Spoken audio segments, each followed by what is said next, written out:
Hi hello അസ്സലാമലൈക്കും. എന്തായി എല്ലാവരും ഉച്ചക്കത്തെ ചോറ് വെച്ചാ? ഇതിൻ്റെ ഉച്ചക്കത്തെ എന്താ ചോറാണോ?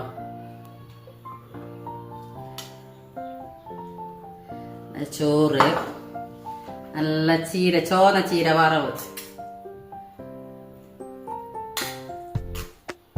കറി ഒരു ദിവസം കൂടുതൽ വേണം നമുക്ക്.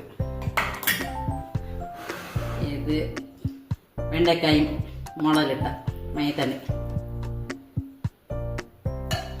പിന്നെ നമ്മൾ ഉണക്ക് തെരണ്ടി കാച്ചിയത്,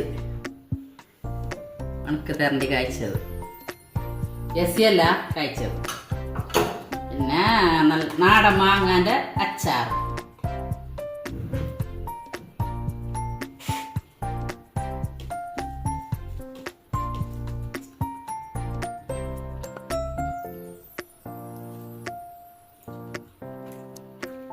ഇൻഷാ അല്ലാഹ് അടുത്ത വീട്ടിൽ കാണാവോ.